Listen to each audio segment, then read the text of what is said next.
দৰ্শকসকল নমস্কাৰ। আশা কৰোঁ সকলোৱে ভালে আছে। আজি লৈ আহিছোঁ অন্য এটা বিষয়। হাইকমাণ্ডৰ নিৰ্দেশক্ৰমে অসম প্ৰদেশ কংগ্ৰেছ কমিটিৰ সভাপতি ভূপেন বৰা ডাঙৰীয়া এইকেইদিন ৰাজ্যৰ বাহিৰত আছিলে। ৰাজ্যৰ বাহিৰৰ পৰা আহিয়ে তেওঁ গুৱাহাটীত উপস্থিত হৈয়ে সংবাদমেল এখন সম্বোধন কৰে।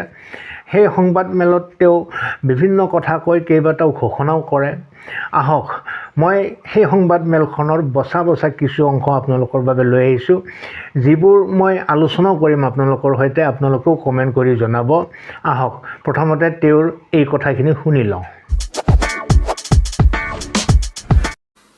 দ্বিতীয়তে মই এটা কথা কৈছোঁ যে হিমন্ত বিশ্ব শৰ্মাই যোৱা 3 বছৰ ধৰি অসমৰ কিছু বিহু সমিতিক 1.5 লাখ টকা দি আছে। 3 বছৰত বিজেপি নেতাবিলাকৰ সম্পত্তি বহুত বাঢ়িল, কিন্তু বিহু সমিতি 1.5 লাখ to 1.5 লাখ হৈ থাকিল। সব বিজেপি নেতাবিলাকৰ সম্পত্তি বাঢ়িছে, সব বস্তুৰ দাম বাঢ়িছে, কিন্তু বিহু সমিতি 1.5 লাখ 3 বছৰ ধৰি 1.5 লাখ হৈ আছে। সেইকাৰণে আমি কংগ্ৰেছ দলে আজি আনুষ্ঠানিকভাৱে ৰাজহুৱাকৈ ঘোষণা কৰিছোঁ, 26ত যেতিয়া কংগ্ৰেছ যেতিয়া চৰকাৰ হ'ব, 26ত যেতিয়া আমাৰ চৰকাৰ হ'ব, আমি এইটো মেনিফেষ্টটো দিম, পঞ্চায়ততো দিম। আমি প্ৰত্যেক বিহু কমিটিক বাছি নহয়, অসমৰ প্ৰতিখন বিহু কমিটিক আমি 3 লাখ টকা দিম। অসমীয়া জাতীয় সংস্কৃতিক শক্তিশালী কৰিবৰ কাৰণে আমি 3 লাখ টকা দিবলৈ সিদ্ধান্ত লৈছোঁ। দৰ্শকসকল, বিজেপি চৰকাৰ অহাৰ আগলৈকে অন্যান্য চৰকাৰবিলাকে বিহুক লৈ কিবা চিন্তা কৰিছিল নে নাই চৰকাৰীভাৱে, সেই কথা মই নাজানো। কিন্তু বিজেপি চৰকাৰ অহাৰ পিছত আমি জানো যে বিহুক বিশ্ব মঞ্চলৈ লৈ যোৱাৰ কাৰণে বিশ্ব ৰেকৰ্ড সৃষ্টি কৰিছিল এই বিজেপি চৰকাৰে। আৰু যিসকলে বিশ্ব ৰেকৰ্ড সৃষ্টিত অৰিহণা যোগাইছিল, বিহুৱা ডেকা ডেকেৰী গাভৰু, তেওঁবিলাকক 25,000কৈ টকা দিয়াৰো ব্যৱস্থা কৰিছিলে। অসমৰ ডেকা গাভৰুৱে বিহু গাই প্ৰথমবাৰৰ কাৰণে জীৱনত অসমৰ ইতিহাসত টকা পাবলৈ সক্ষম হৈছিলে, সেয়া 25,000কৈ টকা। এতিয়া বিজেপি চৰকাৰে কৰা সেইবিলাক কামক, বিহুক লৈ কৰা সেইখিনি কামক মান্যতা প্ৰদান কৰি যদিহে ভূপেন বৰাই ইয়াতকৈও অধিক কিবা সুবিধা প্ৰদান কৰিব খোজে, বিহুৱা ডেকা ডেকেৰীসকলক বা বিহুক আৰু অধিক মৰ্যাদা দিব বিচাৰে বিশ্ব মঞ্চত, বা বিহু কমিটিসকলক অধিক টকা দিব বিচাৰে, এয়া নিশ্চয় আদৰণীয় কথা। সময়ত গৈ কি হয় সেইটো বেলেগ কথা, কিন্তু আমি ভূপেন বৰাৰ এনে চিন্তাক স্বাগতম জনাইছোঁ। এতিয়া সামাজিক মাধ্যমত সকলোৱে লিখালিখি কৰি আছে, আহক বাৰিষা কাটক পাত, ৰুই যা ভিনহি খাই যা ভাত। এতিয়া সময়হে ক'ব সেই সুবিধা ভূপেন বৰাই পায় নে নাপায়। আহক আৰু কি কৈছে আমি শুনি লওঁ। জলমিত্ৰ আত্মহত্যা কৰিছে অসমত। জল জীৱন আঁচনি ঠিকাদাৰে বিলৰ কাৰণে আত্মহত্যা কৰিবলগীয়া পৰিস্থিতিলৈ গৈ আছে। এজন ঠিকাদাৰক খালি বিল দিছে, এজন ঠিকাদাৰক বিল দিছে। এতিয়া ঠিকাদাৰে কৈছে যে এইটো জল জীৱন মিছন নহয়, জঞ্জাল জীৱন মিছন হৈ গ'ল। এতিয়া ঠিকাদাৰসকলৰ জীৱনলৈ জঞ্জাল নামি আহিছে। দৰ্শকসকল, জল জীৱনৰ ঠিকাদাৰসকলে কি কাৰণত তেওঁলোকৰ পাবলগীয়া প্ৰাপ্যখিনি পোৱা নাই সেই বিষয়ে কোনো ধৰণৰ তথ্য মোৰ হাতত নাই। আপোনালোকে কমেণ্ট কৰি জনাব আপোনালোকৰ গাঁৱত বা আপোনালোকৰ চুবুৰীত জল জীৱনৰ কাম কিমান ভাল ধৰণে হৈছে, আপোনালোকে পানী পাই আছেনে নাই, এই বিষয়ে নিশ্চয় আপোনালোকে কমেণ্ট বক্সত জনাব। আহক আৰু কি কৈছে ভূপেন বৰাই আমি শুনি লওঁ।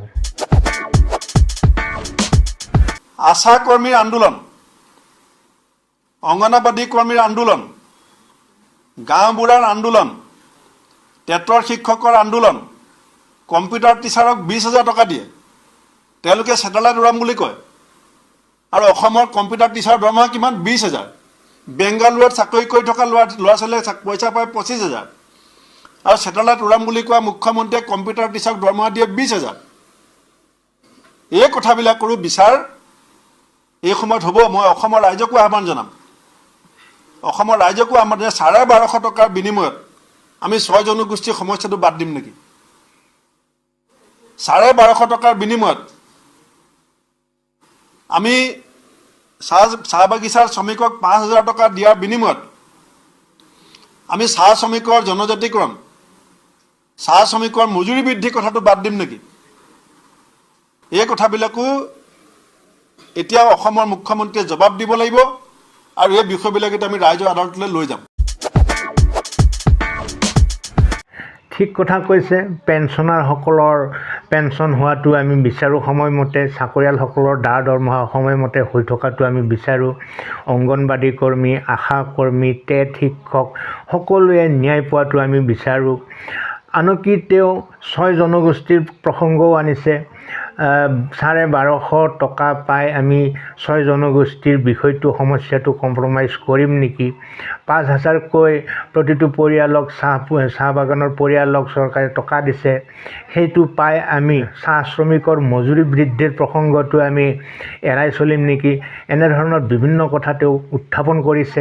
আমিও বিচাৰোঁ এইসকল লোকে ন্যায় পাওক, 6 জনগোষ্ঠীৰ জনজাতিকৰণ হওক, চাহ শ্ৰমিকৰ মজুৰি বৃদ্ধি পাওক, কম্পিউটাৰ শিক্ষকৰ দৰমহা বৃদ্ধি পাওক, টেট শিক্ষকবিলাক বা অংগনবাদী কৰ্মী, জলমিত্ৰসকল অথবা আশা কৰ্মী সকলোৰে সমস্যা সমাধান হৈ যাওক। কিন্তু জনজাতিকৰণৰ সমস্যা, মজুৰি বৃদ্ধিৰ সমস্যা অথবা অংগনবাদী কৰ্মী, আশা কৰ্মী এইবিলাক সমস্যা আজিৰ নহয়। এইবিলাক সমস্যা পূৰ্বৰ কংগ্ৰেছৰ দিনতো, কংগ্ৰেছ চৰকাৰৰ দিনৰ পৰাই এইবিলাক সমস্যাৰ উদ্ভৱ হৈছিলে।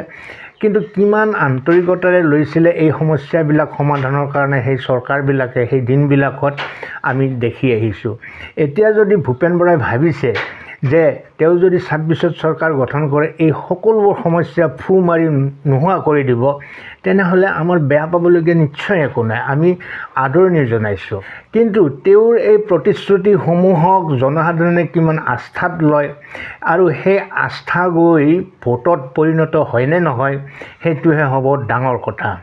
তদুপৰি সমগ্ৰ সংবাদ মেলখনত তেওঁ উন্নয়নৰ কোনো ধৰণৰ কথা কোৱা নাই। তেওঁ বিজেপি চৰকাৰে প্ৰণয়ন কৰা আঁচনিসমূহকে ইফাল সিফাল কৰি কণ্টিনিউ কৰি থকাতকৈ যদি ক'লেহেঁতেন যে আমি বিজেপি চৰকাৰে ইমান কিলোমিটাৰ ৰাস্তা বনাইছে, আমি তাতকৈ ইমান বেছি কিলোমিটাৰ ৰাস্তা বনাম, বিজেপি চৰকাৰে ইমানখন মেডিকেল কলেজ বনাইছে, আমি ইমানখন বনাম, বিজেপি চৰকাৰে ইমানখন দলং বনাইছে ব্ৰহ্মপুত্ৰত, আমি ইমান দলং বনাম, ইমানজনক চাকৰি দিছে, 1 লাখ নিযুক্তি দিছে, আমি ইমানজনক নিযুক্তি দিম।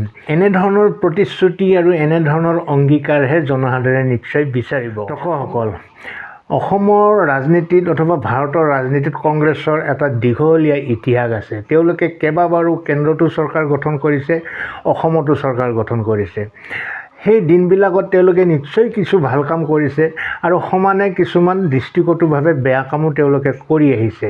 জনসাধাৰণে যদিহে বেয়া কামবিলাকক পাহৰি তেওঁলোকৰ ভাল কামখিনিক আদৰি ল'ব খোজে আৰু তেওঁলোকৰ প্ৰতিশ্ৰুতিত বিশ্বাস কৰে, তেনেহ'লে নিশ্চয় 26ত ভূপেন বৰাৰ সপোন পূৰ্ণ হ'ব। এতিয়া সমস্ত বিষয় জনসাধাৰণৰ ওপৰত। বাকী আপোনালোকৰ অভিমত কমেণ্ট বক্সত লিখক। কংগ্ৰেছক এতিয়াও বিশ্বাসত ল'ব পৰা অৱস্থাত আছেনে নাই, ভূপেন বৰাৰ এই সপোনটো পূৰণ হ'বলৈ গৈ আছেনে নাই, তেনেধৰণৰ কথা লিখিব কমেণ্ট বক্সত। আজিলৈ এৰিছোঁ। ভালে থাকক, কুশলে থাকক। ধন্যবাদ।